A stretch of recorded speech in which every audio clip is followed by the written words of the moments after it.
بسم الله الرحمن الرحيم. الحمد لله رب العالمين، والصلاة والسلام على سيد المرسلين وعلى آله وصحبه أجمعين.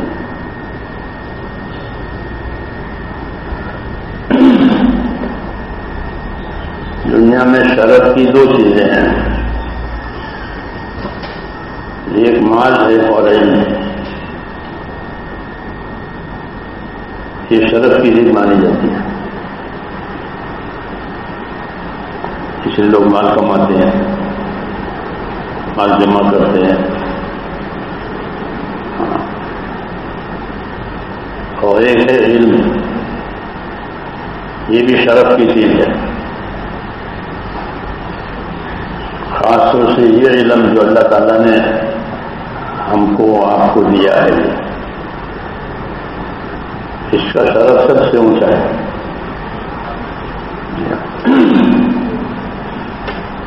اس سے اونچا کوئی شرف نہیں ہے. کیوں کہ یہ علم جو ہے اللہ کا خصوصی احسان ہے، اس لیے یہ شرف ہے کہ اللہ تعالیٰ نے اس کو من کر کے بتایا ہے. لقد من اللہ علی المؤمنین اذ بعث فیہم رسولا. یہ من یہ کر کے جو ہے مسلمانوں کو خصوصاً اور عام انسانیت کو عموماً اللہ نے اس کو اپنا ممنون کرم قرار دیا کہ یہ سب ہمارے ممنون ہیں، ہم نے ان پر احسان کیا.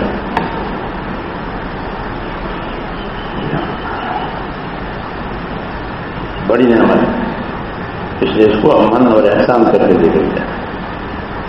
ہم نے ایمان والوں پر احسان کیا ہے کہ ان کو رسول بھیجا ان کے لیے. رسول نے ان کو کیا دیا؟ رسول نے ان کو یہی چیز دی. رسولوں کے ذریعے سے ایمان اور علم ملتا ہے، اور یہ دو بڑی چیزیں ہیں اللہ کی طرف سے دنیا میں. ایمان ملے اور علم ملے. ایمان اللہ سے تعلق کا نام ہے. اللہ سے تعلق یہ اصل چیز ہے کہ بندے کا تعلق اللہ سے ہو گیا. اس لیے اس کی فطرت ایسی بنائی ہے کہ اس کے اندر اللہ کا تعلق پیدا ہو جائے. فطرت بنائی ہے کہ انسان کا تعلق اللہ تعالیٰ سے ہو جائے، کوئی مزاحمت نہ ہو.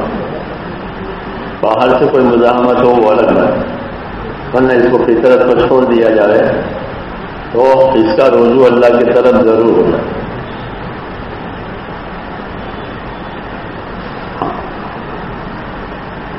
ایمان دیا ہے اللہ کا تعلق. پھر نبیوں کے ذریعے سے اللہ تعالیٰ کی پہچان کرائی گئی ہے کہ اللہ کون ہے، اللہ کی کیا شان ہے، اللہ کی کیا سنت اور عادت ہے، یہ بتایا گیا ہے اس علم میں. اللہ کون ہے؟ ذالکم اللہ ربکم، جو کرتے یہ ہے تمہارا رب، فاعبدوہ. پہچان کرا کر کے، شان بتا کر کے. نبی کے ذمہ ہوتا ہے یہ کہ وہ اللہ کی شان، صفات، اللہ کی سنتیں، اللہ کی قدرت یہ واضح کرے تاکہ دلوں میں اس کا یقین آ رہے. پھر اللہ تعالیٰ کے احسان کا ذکر کرتے ہیں نبی. اذکروا نعمت اللہ، اللہ کا احسان سوچو. یہ کہتے ہیں بندوں سے، کیونکہ اللہ کا احسان سوچنے سے اللہ کا تعلق پیدا ہوتا ہے. اللہ کی قدرت دیکھنے سے اللہ کی عظمت آتی ہے، اللہ کا احسان دیکھنے سے اللہ کا تعلق پیدا ہوتا ہے. یہ نبیوں کا کام ہے کہ وہ اپنی دعوت میں، اپنی تعلیم میں اللہ کا اونچے سے اونچا تعارف کراتے ہیں. ان کی دعوت اس لیے ہوتی ہے تاکہ اللہ کے بندوں کا تعلق اللہ تعالیٰ سے ہو جائے اور اللہ کا تعلق ان سے ہو جائے. کن سے؟ بندوں سے. اس لیے وہ نعمتیں بتاتے ہیں اللہ تعالیٰ کی، احسانات بتاتے ہیں دنیا کے اور آخرت کے، تاکہ یہ اللہ کی طرف راغب ہو جائیں اور اللہ کی رحمت کو ان کی طرف متوجہ ہونے کے لیے بھی وہ کوشش کرتے ہیں، اس طرح سے کہ بندوں کو اللہ سے توبہ کرواتے ہیں اللہ کے سامنے۔ جب بندے اللہ کے توبہ کریں گے پھر اللہ کی رحمت ان کی طرف متوجہ ہوگی۔ کافر کفر سے توبہ کرے گا، فاسق فسق سے توبہ کرے گا، یہ سب اللہ سے تعلقات پیدا کرنے کی باتیں ہیں، کیونکہ زندگی کا حاصل ہی یہی ہے کہ اللہ سے تعلق پیدا کرے۔ جس کا اللہ سے تعلق پیدا ہی نہیں ہوا وہ تو کام سے گیا۔ اس لیے وہ اس پر زور دیتے ہیں کہ اللہ سے تعلق پیدا کرو، اللہ کے سوا تمہارا کوئی مددگار نہیں ہے۔ اس لیے وہ اللہ کی شان صفات، اللہ کی قدرت سمجھاتے ہیں، اللہ کی سنتیں سمجھاتے ہیں کہ اللہ کے کیا معاملے ہوں گے اور اللہ نے کیا کیا معاملے لوگوں کے ساتھ کیے ہیں، کیا احسانات کیے ہیں۔ اس علم میں ایک تو یہ بات بتائی جاتی ہے جس کو ہم پڑھتے پڑھاتے ہیں۔ دوسرا کہ جب اللہ تعالیٰ سے تعلق ہے تو ہر تعلق کے تقاضے ہوتے ہیں، قاعدہ یہی ہے، ہر تعلق کے تقاضے۔ کسی کا تجارت سے تعلق ہے تو تجارت کے تقاضے ہوں گے، بیوی سے تعلق ہے بیوی کے تقاضے ہوں گے، بچوں کا تعلق ہے بچوں کے تقاضے ہوں گے، قاعدہ ہے ہر تعلق کے تقاضے۔ نہیں تعلق کا کوئی مطلب ہی نہیں ہے، رسمی بات ہے، تعلق کا کوئی تقاضا پورا نہ کرے۔ اللہ سے تعلق ہے تو کیا تقاضا ہے؟ اس تعلق کا کیا تقاضا ہے؟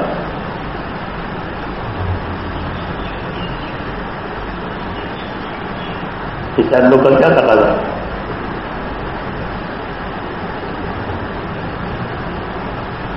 نبی بتاتے ہیں کہ اللہ کے تعلق کا تقاضا اللہ کی طاعت، یہ اس تعلق کا تقاضا ہے کہ اللہ کے اطاعت کی جائے گی۔ اسی کو سمجھانے کے لیے وہ آتے ہیں وما ارسلنا من رسول الا ليطاع باذن اللہ، کہ اللہ کے تعلق کا کیا تقاضا ہے کہ اس کی اطاعت کی جائے، ورنہ اس تعلق کا مطلب ہی نہیں ہے۔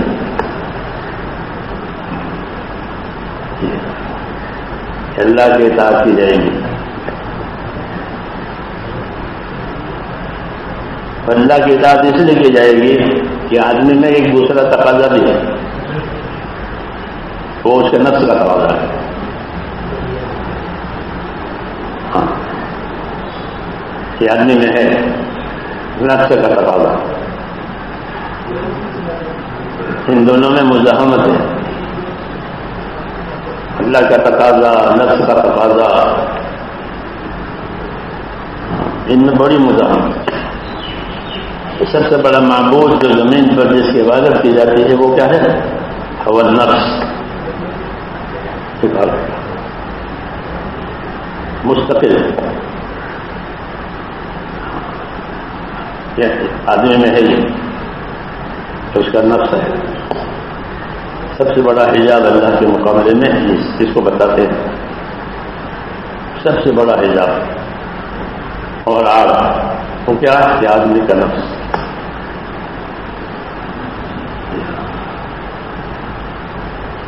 اس لیے یہ بتاتے ہیں کہ اللہ کا حق ہے، اللہ کا تعلق ہو اس کے ساتھ ہے، اگر یہ نہیں ہوگی تو پھر یہ ہوگی۔ آدمی اللہ کے اطاعت پر نہیں ہوا تو پھر کہاں جائے گا؟ کہ اپنے نفس پر جائے گا۔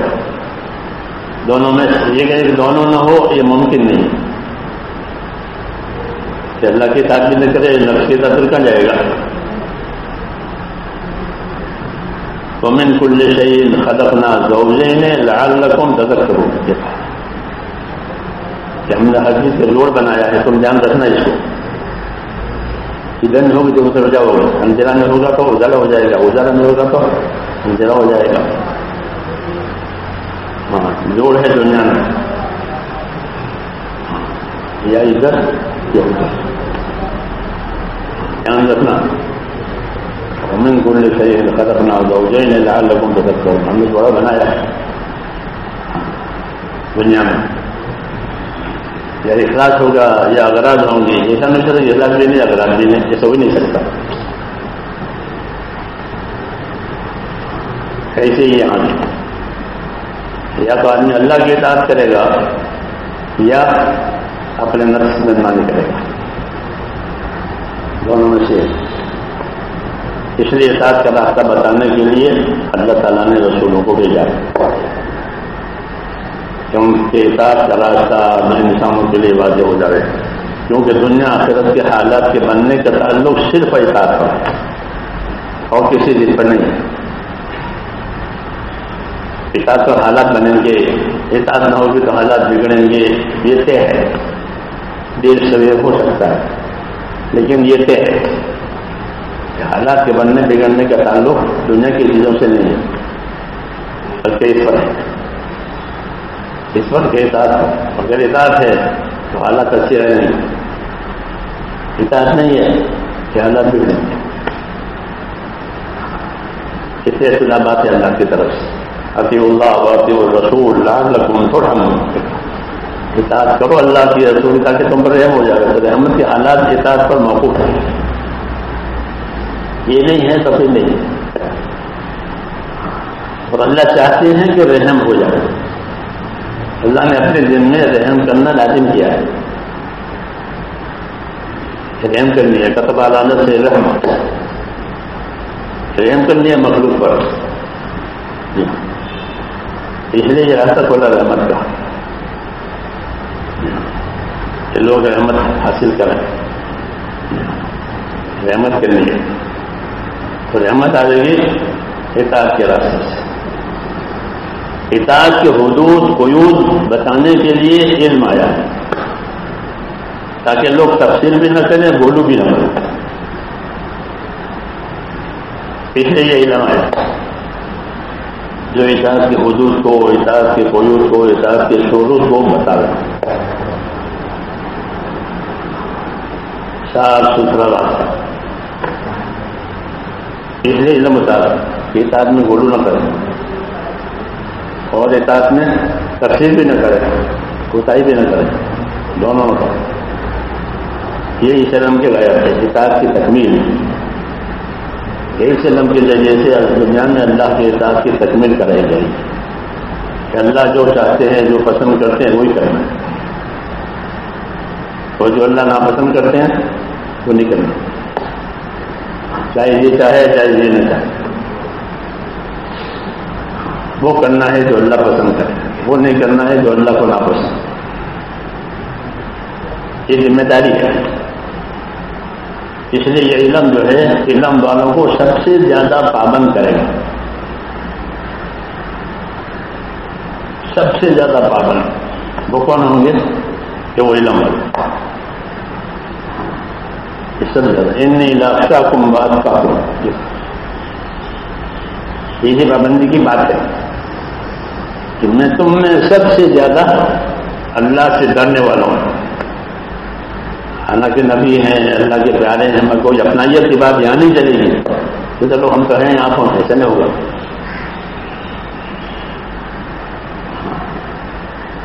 جی ہاں، اسے کہا کہ میں تم میں سب سے زیادہ اللہ سے ڈرنے والا ہوں. میں تم میں سب سے زیادہ اس کی ناراضگی سے بچنے والا ہوں. اتقا وہ اس طرح بھی ادھر ادھر یہی علم کا یہی تقاضا ہے کہ اپنے آپ کو سب سے زیادہ مقید، اپنے آپ کو سب سے زیادہ پابند.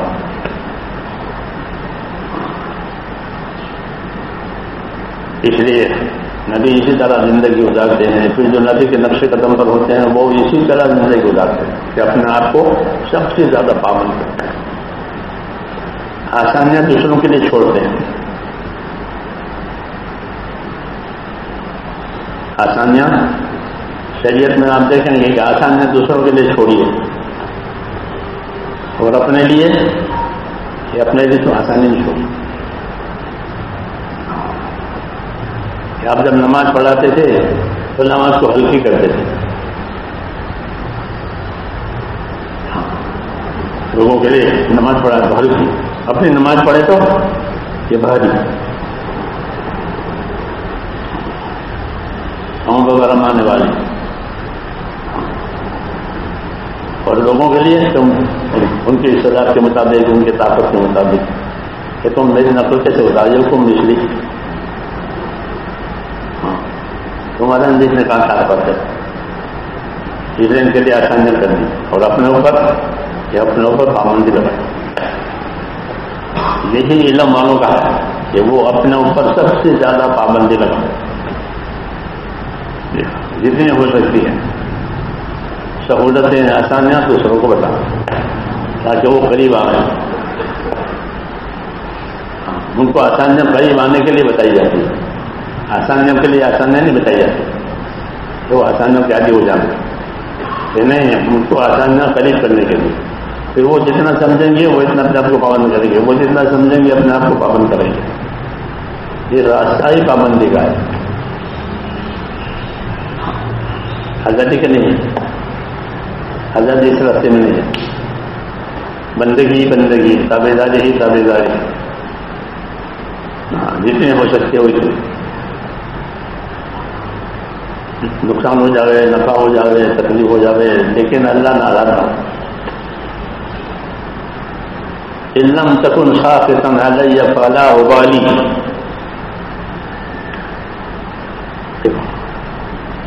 اس میں بہت پریشانی ہے، بہت تکلیف ہے، کوئی بات نہیں، بس آپ ناراض نہیں ہونے چاہیے.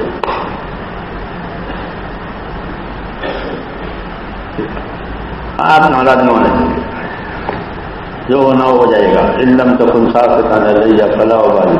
لیکن چونکہ انسان ہوں، یہ لیے میں بشر ہوں، انسان ہوں، بشریت سے بالا نہیں ہو سکتا. اس لیے آگے یہ بھی کہہ رہے غیر ان عافیتک اوسع لی. باقی آپ کی عافیت کا بھی محتاج ہوں کیونکہ بشر ہوں، انسان ہوں. یہ پوری ابدیت اس کو کہتے ہیں کہ اللہ کی راضی کرنے میں کسی چیز کی پرواہ نہیں کی جائے گی. باقی انسان ہوں، اللہ کی مدد کا اور اس کے عافیت کا محتاج بھی ہوں. یہ پورا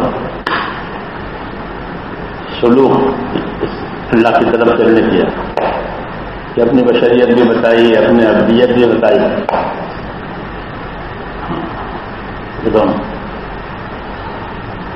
تو یہی صحیح طریقہ ہے. اللہ نے ایک نعمت دی ہے تو اس کی قدر یہی ہے کہ اس سے اللہ تعالیٰ کو راضی کیا جائے. اس کی ناقدری ہوئی تو پھر بڑا وبال ہے. اتنی بڑی نعمت بھی تھی، انہوں نے کوئی قدر نہیں کی. الم تر الی الذین بدلوا نعمت اللہ. دیکھا نہیں ان کو جنہوں نے اللہ کی نعمتوں کی قدر نہیں کی. خود بھی بگڑے اور دوسروں کو بھی بگاڑا. کفار قریش کے بارے میں آیت بنانی ہوئی ہے، کافی حیثیت کے لیے. کفار قریش محروم ہوئے ہیں، کیونکہ ان کی ناقدری ہوئی اللہ کے رسول کے اطاعت میں. عائشہ صدیقہ فرماتی تھی کہ جب انہوں نے ناقدری کی اللہ نے ان کو ہٹایا ہے اور انصار مدینہ کو اللہ لایا ہے نبی کی نصرت کے لیے، اپنے نبی کی مدد کے لیے. ان کو ہٹایا ہے کیوں؟ انہوں نے قدر نہیں کیا. جب ناقدری کریں گے تو ان کو ہٹائیں گے اور دوسروں سے کام کرائیں گے. یہ بہت بڑی سزا ہے، بہت بڑی سزا. انہیں ہٹاؤ نہ سے. تو یہ کرتے ہیں کہ جب ناقدری ہوتی ہے تو پھر اللہ ان کو ہٹاتے ہیں، دوسروں کو لاتے ہیں، دوسروں سے کام کراتے ہیں. کیوں؟ پھر انہوں نے قدر نہیں کی. اس لیے صاحب بھائی سے بہت ڈرتے تھے. ایک دھمکی دی ہے وہیں تک اللہ یستبدل قوما غیرکم. ہٹائیں گے دوسروں کو رہیں گے. اللہ کی ہم کوئی کمی نہیں ہے. ہمیں یہ کہہ رہا تھا کہ یہ علم جو ہے سب سے زیادہ علم والوں کو پابند کرنے کے لیے، اسی میں ان کی نجات ہے، اسی میں ان کی عزت ہے، اسی میں کامیابی ہے کہ اپنے آپ کو پابند کیا، کس کا؟ کہ اپنے علم کا۔ دوسرا اس علم کا حق یہ ہے کہ اس علم سے اللہ کے بندوں کی ترقی کی جائے۔ اس علم میں یہ سکھایا گیا ہے کہ اللہ کے بندوں کے ساتھ ترقی کرو، ان کا بھلا چاہو، ہر لائن سے، دینی لائن سے، دنیاوی لائن سے ان کا بھلا۔ اس لیے اس علم کی روشنی میں انبیاء کرام کو اعمال اور اخلاق دیے جاتے ہیں۔ اعمال اور اخلاق یہ دو دیے جاتے ہیں، یہ اعمال کرو اور اخلاق دیے جاتے ہیں۔ ہر نبی کے ساتھ یہ دو چیزیں ہوتی ہیں۔ رسول صلی اللہ علیہ وسلم کے ساتھ یہ چیزیں علی وجہ الاتم ہوئی ہیں، کیونکہ آپ کے سامنے جاہلیت بہت طاقتور ہے، اس لیے اس کے توڑ کے لیے یہ چیز آپ کو دی گئی کہ آپ نے جاہلیت کو توڑا ہے اپنے عمل سے، اپنے اخلاق سے۔ اس علم کی روشنی میں ہم کو اللہ تعالیٰ یہ دیتے ہیں، اعمال دیتے ہیں۔ اس عمل کا اپنے آپ کو پابند کرنا ہے، نیت میں بھی، ترتیب میں بھی۔ عمل کے لیے شرط کہ نیت بھی وہی ہو، ترتیب بھی وہی ہو، تو وہ عمل صحیح قرار دیا جائے گا۔ اس نماز کی ترتیب بھی ہے، اس کی نیت بھی ہے۔ اس طرح اپنی ترتیب سے کوئی نہیں کر سکتا، اپنے مطلب سے کوئی نہیں کر سکتا۔ عمل صحیح نیت کے ساتھ، صحیح ترتیب کے ساتھ، اسی کو عمل کہتے ہیں، نہیں تو وہ عمل نہیں۔ اس لیے اس عمل کا اپنے آپ کو پابند کیا جاتا ہے، نیت بھی صحیح ہو، عمل بھی صحیح ہو، ترتیب بھی صحیح ہو، سب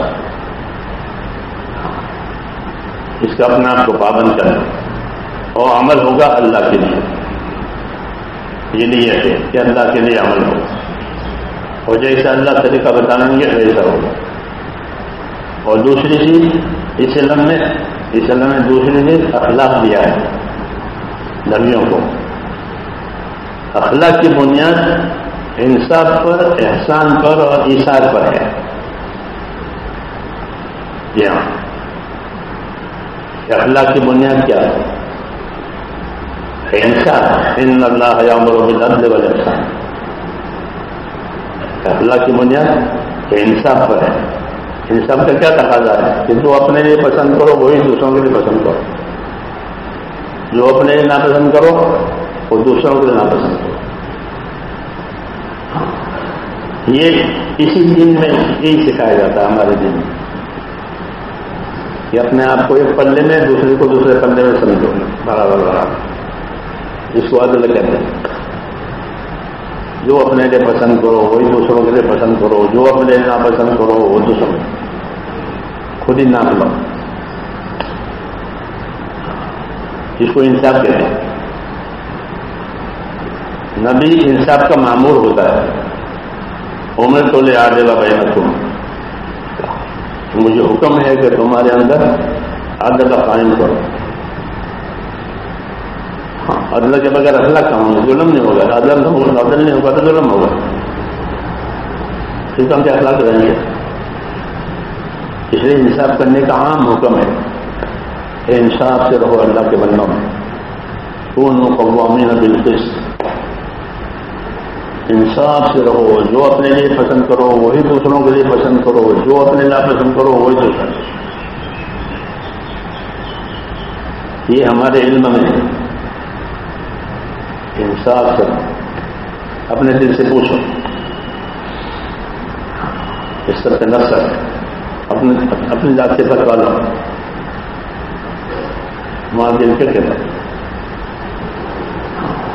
تو دل اگر سلیم ہوگا تو کبھی غلط رائے نہیں دے گا، صحیح رائے دے گا۔ یہ بات ٹھیک نہیں ہے، پھٹکتی ہے اندر، غلط بات، غلط چیز پھٹکتی ہے۔ یہ الگ بات ہے کہ آدمی اس کو دبا دے گا، جیسے گھنٹی بجتی ہے اور اٹھا نہیں دبا دیا اس کو، وہ سوتے رہ گئے۔ ایسا اندر سے ہوتی ہے، پھر آدمی اس کو اندر سے دبا دیتا ہے، وہ الگ بات ہے، ورنہ تو اندر سے ہی آ رہا ہے یا تم نے جب اپنے پسند نہیں کرتے ہو دوسروں کو کیسے پسند؟ اس کو انصاف کہتے ہیں۔ یہ فرض ہے کہ ہماری ذات سے کسی کو نقصان نہیں ہوگا، نقصان پہنچانا حرام ہے، انصاف فرض ہے، ظلم حرام ہے۔ اس سے اوپر کی چیز، اس سے اوپر کی چیز احسان ہے۔ انصاف تو ہر وقت، اور احسان اپنی طاقت کے ہوتا ہے۔ احسان کرو اپنی جان مال سے، دوسروں کو فائدہ پہنچاؤ، اپنی ذات سے فائدہ پہنچاؤ، دینی دنیاوی، یہ احسان کہلاتا ہے۔ احسان کرو۔ اسلامی معاشرت کی بنیاد احسان پر ہے۔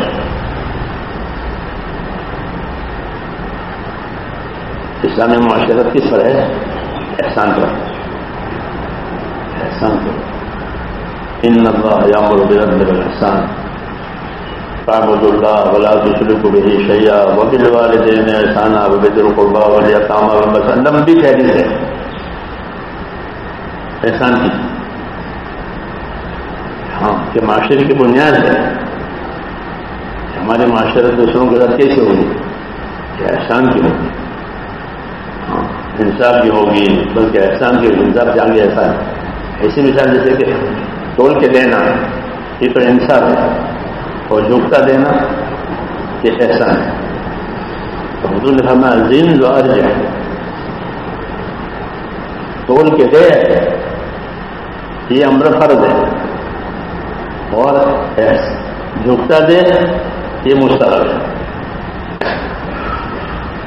زین و ارجع، تول کے دے اور جھکتا دے، یہ تیرا احسان ہے ان پر، یہ جھکتا دے کیا حق کو۔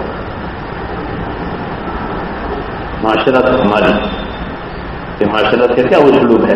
کہ معاشرت کا اسلوب احسان ہے، کسی کے ساتھ بھی ہو احسان کرو، اللہ کی مخلوق کے ساتھ۔ اور احسان سے اوپر ایثار ہے، یہ احسان سے بھی اوپر ہے ایثار۔ حضور صلی اللہ علیہ وسلم کے گھر میں ایثار ہی رہتا تھا، اس لیے فقر و فاقہ آتا تھا، ورنہ یہ نہیں تھی کہ رسول اللہ غریب آدمی تھے، والا کے یہاں کھانا نہیں تھا، بھوکے رہتے تھے گھر والے، کیونکہ غریب آدمی تھے۔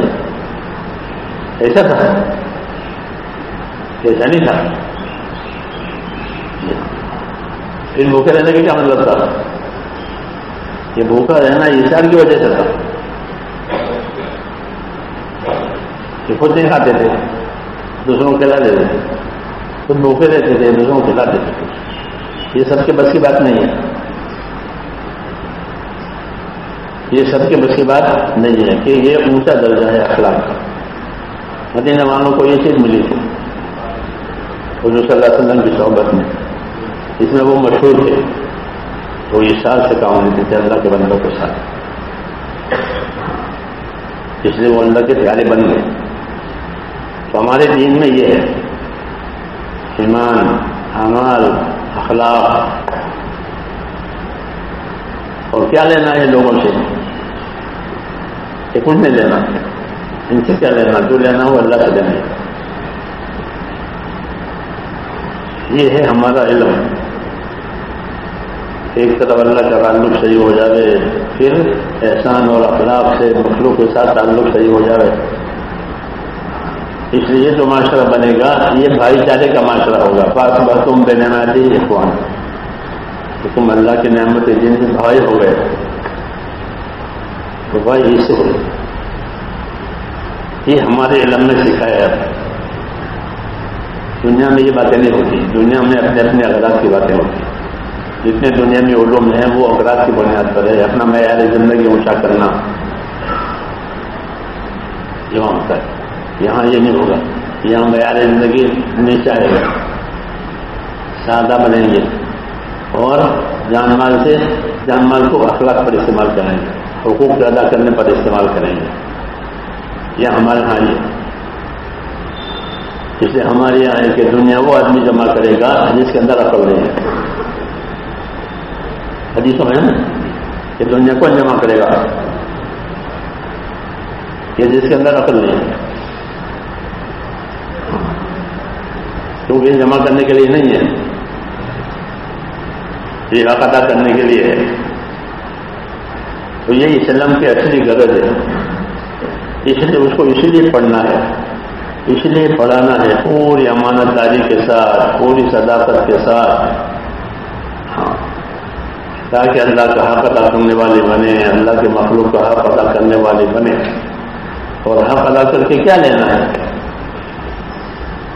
کہ حق ادا کر کے آخرت لینی ہے. حق ادا کر کے کیا لینا ہے؟ کمال ملک عہدہ یہ نہیں لینا ہے، بلکہ حق ادا کر کے صرف آخرت لینی ہے. پھر اس علم سے اللہ بلندی دیں گے، اس ایمان سے بلندی دیں گے، کیونکہ آخرت والے. اور جو آخرت کا ارادہ نہ کرے، اس علم میں کوئی دوسرا ارادہ کرے، وہ سب سے زیادہ محروم ہے. اس کو جنت کی خوشبو بھی نہیں لگے گی حدیثوں میں. اس علم سے کوئی دوسری غرض ہے کہ اس کو جنت کی خوشبو بھی نہیں لگی. داخلہ کی بات تو الگ ہے. یہ علم آدمی کو آخرت والا بنا لے گا کہ آخرت بنانی ہے اور کچھ لینا نہیں ہے. ہر نبی یہ کہتا تھا کہ میرا اجر اللہ کے ذمہ ہے، تم سے کچھ لینا نہیں ہے. ایسا ہم کہ پڑھیں گے، پڑھائیں گے، خدمت کریں گے، سب کچھ کریں گے، اور کیا چاہیں گے؟ کیا آخرت چاہیں گے کہ اللہ اس کا بدلہ ہمیں آخرت میں دے. یہ آخرت کی طرف ڈالے. انما ہممنا الآخرہ، صحابہ کہتے ہیں کہ ہمارے عزائم اور ارادے آخرت کے ہیں، بس اور کسی کے نہیں. آخرت والوں کو اللہ تعالیٰ دنیا راضی ہو کر دیتے ہیں. کیسے دیتے ہیں؟ ان کو اللہ دنیا دیں گے اور راضی ہو کر دیں گے، خوش ہو کر دیں گے، بطور انعام کے دیں گے، بطور برکت کے دیں گے. وہ چاہتے نہیں وہ، لیکن ان کے مقدر کی ہے، وہ تو کہیں جا نہیں سکتی. تو وہ مقدر کے راضی ہو کر کے دیں گے، خوش ہو کر کے دیں گے. لو تو برکت سب کے ساتھ آئے گی. اس لیے کوئی گھبراہے نہیں ہے. اور دنیا کے مالداروں کو دیکھ کر کے ہمارے اندر کمتری کا احساس نہیں آنا چاہیے. یہ ہمیشہ یاد رکھو. اگر اس علم میں دنیا والوں کو دیکھ کر کمتری کا احساس آیا تو اس کی اہمیت سب سے پہلے ہمارے دلوں میں سے نکل جائے گی. کہ ہم نے دنیا والوں کو دیکھا ہمیں تو بڑے بڑے مالدار ہیں، بڑے بڑی ہیں، کچھ نہیں، بچہ کے فرق کے برابر بھی نہیں. وہ ہمارا ایک سبحان اللہ اور پہاڑ سے بڑا ہے. جی ہاں، نہیں تو کمتری کا احساس آئے گا، ان کے سامنے اپنی بات بھی نہیں کہہ سکیں گے. ہاں، مروب ہو جائیں گے، محجوب ہو جائیں گے. ہاں، تو ایسا نہیں، متکبر بھی نہیں بننا ہے اپنے علم سے، لیکن مروب بھی نہیں بننا ہے. ہاں، کیونکہ علم تو تبلیغ اور اشاعت کے لیے ہوتا ہے. جب مروب بن گئے تو کیا تبلیغ کریں گے، کیا اشاعت کریں گے؟ ہاں، یاد رکھو دنیا کے سارے شعبے اس علم کے محتاج ہیں. سارے شعبے، یہ علم ان کا محتاج نہیں ہے. اس کو اچھی طرح سمجھو. سارے شعبے، حکومت کا شعبہ ہو، تجارت کا شعبہ ہو، زراعت کا شعبہ ہو، جتنے بھی شعبے دنیا میں ہیں معاشی، اس کے صحیح ہونے کے لیے اس علم کے وہ محتاج ہیں. نہیں تو ان کے شعبے صحیح نہیں چلیں گے. ان کے شعبوں میں اللہ کو ناراض کریں گے، حاکم حکومت میں ناراض کریں گے، اللہ کو تاجر تجارت میں ناراض کریں گے، اس سے ان پر اللہ حالات ڈالیں گے. اس لیے ان شعبوں میں اس علم کا ہونا ضروری ہے. مولانا محمد یوسف رحمۃ اللہ نے فرماتے ہیں کہ علماء کی ذمہ داری ہے. کہ علماء کی کیا ذمہ داری ہے؟ علماء کی ذمہ داری یہ ہے کہ وہ علماء تیار کریں. کیا کریں؟ علماء تیار کریں. اہل علم پڑھائیں، ان کو علم دیں، جیسے ہمارے بزرگوں نے علماء تیار کیے، بڑے بڑے، ہاں ہندوستان میں بڑے بڑے علماء تیار کیے، اس لیے یہ باقی ہے۔ تو وہ علماء تیار کرتے گئے، خالی پڑھا کے جب چھٹی نہیں ہوئی تھی کہ پڑھے چھٹی ہو گئی، ایسا نہیں، انہوں نے علماء تیار کیے، بڑے بڑے علماء۔ مجدد صاحب سے ہماری تاریخ قریب کی شروع ہوتی ہے، مجدد العالم سے انہوں نے شروع کیا، کیا کیا تیار کیا، علماء تیار کیا، اس کو پڑھنی چاہیے،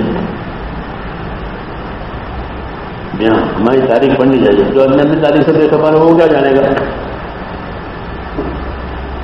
مجھے عبداللہ مرحوم کا مجھے کہنے لگے ایک دن جب گزر آئے تھے کہ یہ ہمارے چھوٹے چھوٹے مولوی صاحبان جو مولوی بنتے ہیں، ان کو تو حضرت نانوتی بھی نہیں معلوم ہے، گنگوئی بھی نہیں معلوم ہے کہ کون ہے، پتہ ہی نہیں، کہ ان کو تو پتہ ہی نہیں ہے۔ تو انہوں نے اس سلسلے میں جلسہ بھی کیا تھا کہ اپنے بزرگوں کو تو میں نے ان سے کہا کہ آپ تو بزرگوں کی بات کر رہے ہیں، ہمارے جو مولوی صاحب جماعتوں میں پھرتے ہیں علاقوں میں، وہ کہتے ہیں کہ تو یہ لڑکے جو ہیں محمد الرسول اللہ کو بھی نہیں جانتے، اتنی جہالت نہیں ہونا۔ مجھے کہہ رہے تھے ہمارے جو پھرتے ہیں سال بھر سارے ملک میں، تو کیا ایسے نوجوان 18 سال کے اسکولوں میں جاتے ہیں، کالجوں میں جاتے ہیں، مسلمان اور محمد رسول اللہ کی خبر نہیں۔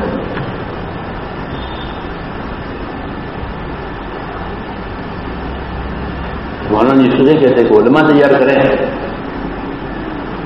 ہاں جو علماء بنے، ذمہ داری سمجھیں، ذمہ داری سمجھائیں، ان میں کمتری کا احساس نہ دنیا والوں کو دیکھ کر کے اور ان کے مالداری کو دیکھ کر کے، ہر چیز کا انجام دیکھنا چاہیے، آغاز نہیں دیکھنا چاہیے، ابتدا نہیں دیکھنی چاہیے، انجام کیا ہوگا۔ تو اپنے اندر کمتری کا احساس نہیں آنا چاہیے کہ ہماری تنخواہ تھوڑی ہے، ہماری معیشت تھوڑی ہے، کوئی بات نہیں، اس میں برکت ہے اگر اخلاص کے ساتھ ہے تو۔ جی ہاں، تو اگر کمتری کا احساس پیدا ہو گیا تو پھر وہ اہمیت دل میں سے نکل جائے گی اور اپنا فریضہ بھی نہیں ادا کر سکیں گے۔ ہاں، کمتری کے احساس میں، کیوں؟ یہ تو ذمہ داری کا کام ہے، علم دین کوئی نوکری کرنے کا تھوڑے کام ہے، یہ تو ذمہ داری کا کام ہے۔ وہ فرماتے علماء تیار کریں۔ اور دوسرا کام علماء کا یہ ہے کہ طبقات کو علم دیں۔ کیا دیں؟ طبقات کو علم دیں، تاجروں کو تجارت کا علم دیں۔ کون سا علم؟ علم شریعت۔ تاجروں کو یہ علم، وہ اپنا علم تو وہ پڑھتے ہی ہیں، بزنس اور دوسری لائنوں کی ہے، وہ تو پڑھتے ہیں کہ بزنس کیسے کریں گے، نفع کیسے کرائیں گے۔ ہم کیا بنیں گے کہ اس میں اللہ کا کیا حکم ہے، اس تجارت میں اللہ کا کیا حکم ہے، اس زراعت میں اللہ کا کیا حکم ہے، اس حکومت میں اللہ کا کیا حکم ہے، اس مزدوری میں اللہ کا کیا حکم ہے۔ شریعت ہے ہمارے پاس۔ تو فرماتے تھے کہ علماء کی ذمہ داری ہے کہ طبقات کو علم دیں تاکہ وہ اپنے طبقے میں، اپنی کمائی میں علم سے کماوے، جہالت سے نہ کمائے۔ نہیں تو جہالت سے کمائیں گے، پیسے ہونے چاہیے، جب کچھ بھی ہو جائے گا۔ طبقات کو علم دینا یہ ایک کام ہے کہ تاجر ہمارا، اس کی تجارت حکم والی، زمین کی ذمہ داری حکم والی، حکم کے مطابق کام کرے۔ کیوں؟ حافظ کے حکم ہے ہماری، اس لیے پڑھایا جاتا ہے کہ یہ کتاب البیوع ہے، یہ کتاب الزراعت ہے، یہ کتاب الشقایات ہے، یہ کتاب الاجارہ ہے، یہ سب وہی ہے، حدود اور قصاص اور یہ سب وہ اس لیے پڑھایا جاتا ہے۔ حاکم پوچھے کہ مجھے کیا کرنا چاہیے کہ یہ کرنا چاہیے، مولانا یوسف صاحب فرماتے تھے کہ ہم کو حکومت تو کرنی نہیں ہے، ہم کو حکومت تو کرنی نہیں ہے، لیکن ہمارا جی چاہتا ہے کہ ہم سے پوچھے حکومت کریں۔ ہمیں نہیں کرنی حکومت، کرو تم، لیکن ہم سے پوچھو کہ حکومت کیسی ہونی چاہیے تاکہ تمہاری حکومت رحمت بنے، وبال نہ بنے۔ تجارت ہمیں نہیں کرنی ہے، کرو تم تجارت، مگر پوچھو تاکہ تمہاری تجارت برکت بنے، وبال نہ بنے۔ قوم شعیب کی تجارت کی طرح سے، قوم شعیب کی تجارت میں وبال بنی تو شعیب علیہ السلام کے بعد مانی نہیں انہوں نے۔ یہ کام ہے ہمارا ان طبقات کو دینا، اس لیے کہتے ہیں کہ اس علم کے ساتھ دعوت چلتی ہے، دعوت اس کو جوڑا ہے حضور صلی اللہ علیہ وسلم نے اپنے علم کے ساتھ، اس علم کی دعوت دی ہے، اس کا نفع سمجھایا ہے، اس کا نقصان سمجھایا ہے، اس کی محنت کا یقین سمجھایا ہے، یہ کرو۔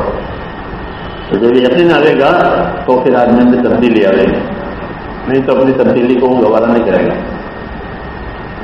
ایمان، یقین، اللہ سے ہونا، اللہ کے غیر سے نہ ہونا، یہ سمجھ میں آئے پہلے، اور پھر اپنے کام کا نفع نقصان، کہ نماز پڑھوں گا تو کیا ہوگا، نہیں پڑھوں گا تو کیا ہوگا، حرام سے کیا ہوگا، حلال سے کیا ہوگا، یہ جب یہ امتحان تو وہ اس کو اندر کٹک پیدا ہوگی کہ میری تجارت صحیح نہیں ہے، یہ میری نماز صحیح نہیں ہے۔ اس کے لیے دعوت آئی ہے کہ دعوت کے ذریعے سے یہ احساس پیدا ہوگا جب دعوت کی محنت ہوگی کہ اپنے عمل کا نفع نقصان، اپنے عمل کی کامیابی ناکامی کا یقین، یہ اندر پیوست ہونا چاہیے۔ یہ نہیں ہے تو پھر اندر دور ہو کر کام لوگ اندیش بن کے دنیا کے پیچھے پڑیں گے۔ اس لیے ذمہ داری ہماری ہے کہ اپنے علم کا اپنے آپ کو پابند کرنا اور امت میں یہ علم آ گئے اس کی محنت کرنا، یہ دو ذمہ داریاں بنیادی ہیں۔ جب یہ ہو گئی تو اللہ تعالیٰ تمام شعبوں کو دین دے گا، تاجروں میں تجارت کا دین آ جائے گا، مزدوروں میں مزدوری کا دین آ جائے گا، حکیموں میں حکومت کا دین، تاجروں اس طرح ہر طبقے میں۔ یہی اس علم کی غرض ہے۔ تب شعبے بند نہیں کرنے ہیں لیکن ان شعبوں میں دین آ گئے، یہ ہماری ذمہ داری ہے۔ وہ پہنچا دینا کافی نہیں ہے کہ بھائی ہم نے پہنچا دیا، یہ پہنچا لینا تو کہیں بھی کافی نہیں ہے، وہ تو اس کی فضا بنائی جاتی ہے، اور حکومت اپنی فضا بناتی ہے چلانے کے لیے، نہیں تو حکومت نہیں چلتی، لوگ بغاوت کریں گے لیکن ان کے ذہن بدلتے ہیں تو پھر حکومت کے حامی ہو جاتے ہیں، لوگ انگریزوں کے حامی ہو گئے، ہاں، اور اپنے ملک سے غدار ہو گئے کیونکہ انگریزوں نے ان کا ذہن بنایا ہے اپنی حکومت کے لیے۔ تو نبی اپنی دعوت کے لیے لوگوں کا ذہن بناتے ہیں، لوگوں کو فضا میں تاکہ لوگ اللہ کے باغی نہ بنے،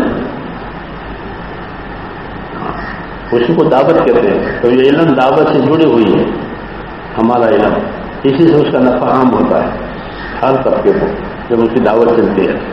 پھر کوئی طبقہ محروم نہیں رہتا بارش کے پانی کی طرح سے، حضور نے بارش کے پانی سے اسی مثال دی ہے کہ یہ علم بارش کے پانی کی طرح، بارش کے پانی سے کوئی بھی محروم نہیں ہے اور کوئی بھی اسے بے نیاز بھی نہیں ہے۔ سمجھ میں نہیں بات، اس لیے پڑھو اور خوب محنت سے پڑھو، سرسری محنت سے یہ آتا نہیں ہے، خوب محنت سے پڑھے، پابند ہو کر کے، علم کا بھی پابند، عمل کا بھی پابند، تو بنے گا نور اندر۔ ہاں، تو اندر حق کی حمایت، نہ حق پر ملامت، یہ اندر پیدا رہتی ہے، نہیں تو نہیں پیدا ہوتی، حق کیا نہ حق اندر تو، اسے خوب پابندی سے پڑھیں اور اپنے کام کو امانت سمجھیں کہ ہمارا یہ کام امانت ہے، کسی کا نہیں ہے، اللہ امانت ہے اللہ کی طرف سے۔ ہر چیز کا پابند بنانا، امانت داری کے ساتھ، وقت کے پابند، ہر چیز کے پابند، پھر برکت ہوگی علم کی، پھر اس کو لے کر دنیا میں پھرنا ہے، لوگوں کو دعوت دینی ہے، لوگوں کو سمجھانا ہے ایمان اور آخرت، تو یہ علم بڑھے گا، اور یہ بات نہیں ہوئی تو یہ گھٹے گا، دن بنے، کیوں کسی طلبگار ہی نہیں ہوں گے، جس چیز کی طلبگار نہیں ہوتے وہ چیز ختم ہو جاتی ہے، جس کے طلبگار ہوتے ہیں وہ بڑھ جاتی ہے۔ اس لیے انبیاء کرام اس کو طلبگار بناتے ہیں لوگوں کو، تاکہ لوگ مانگیں کہ دین کیا ہے، تو اللہ علام علی خود الجنہ آ کے پوچھتا ہے کہ مجھے کوئی ایسا عمل بتائیے تو مجھے جنت پہ لے جا رہے، سب کوئی پوچھتا ہے، سب کوئی پوچھتا ہے، کیوں طلب ہی ختم ہو گئی۔ مجھے جنت عمل بتاؤ. ہم واقعی پوچھتے ہیں. یہ طلب پیدا کرانی ہے تو یہ زندہ رہے گا اور آگے بڑھے گا اور اپنے اثرات بھی دکھائے گا. اس لیے علم اور عمل دونوں کی محنت شرط ہے. عمل میں استقامت بھی اور عمل میں تبلیغ بھی. استقامت کے ساتھ رہو کہ ہمارے عمل سے لوگوں کو روشنی ملے اور پھر اس کی تبلیغ کرو. پہلا وہ علم تبلیغ کے لیے ہے جیسے مال تجارت کے لیے, زمین زراعت کے لیے, اور علم کے لیے نوکری کرنے کے لیے. علم تبلیغ کے لیے بلغ ما انزل الیک, علم تبلیغ کے لیے ہے اور کسی کام کے لیے نہیں. چاہے کتابوں سے تبلیغ کرو یا دعوت تبلیغ کرو, لیکن لوگوں تک بات جاننی چاہیے اس طرح سے کہ ان کو اس کو قابل قبول سمجھے. عمل سے اخلاق سے پیش کی جاتی ہے پھر لوگ اس کو قبول کرتے ہیں. اس لیے یہ کرنا یہ ذمہ داری کی چیز ہے. کریں گے نا انشاءاللہ. اور سمجھنے کی کوشش کرو. سمجھ گھٹ رہی ہے. حدیثوں میں جو قرب قیامت ہوگی سمجھ گھٹے گی. ترى مئة من الليل ولا تجد الا راحلہ واحدہ. 100 اونٹ ہوں گے لیکن راحلہ تو ایک ہی ہوگا. لوگ کون ہوں گے؟ سمجھدار تھوڑی نہ ہوں گے. سمجھ گھٹتی ہے. اس لیے سمجھ پیدا کرنی ہے تاکہ علم عمل کی قدر ہو, علم دینے والوں کی قدر ہو, کتاب کی قدر ہو. اور سمجھنے کا نہ قدر نہیں ہے. سمجھ نہیں آ رہا وہ سمجھ کر کرو. ہاں پھر کسی سے متاثر ہونے کی ضرورت نہیں. اللہ مجھے بھی نصیب کرے, آپ کو بھی نصیب کرے.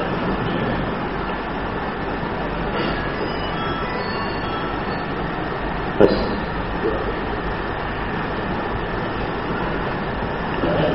اللهم صل وسلم وبارك على نبينا محمد وآله وصحبه أجمعين. ربنا إننا آمنا فاغفر لنا ذنوبنا وقنا عذاب النار. اللهم أقبل بقلوبنا إلى دينك وأقبل بقلوب جميع المسلمين إلى طاعتك. اللهم أرنا الحق حقا وارزقنا اتباعه وأرنا الباطل باطلا وارزقنا اجتنابه. ربنا آتنا في الدنيا حسنة وفي الآخرة حسنة وقنا عذاب النار. صلى الله تعالى على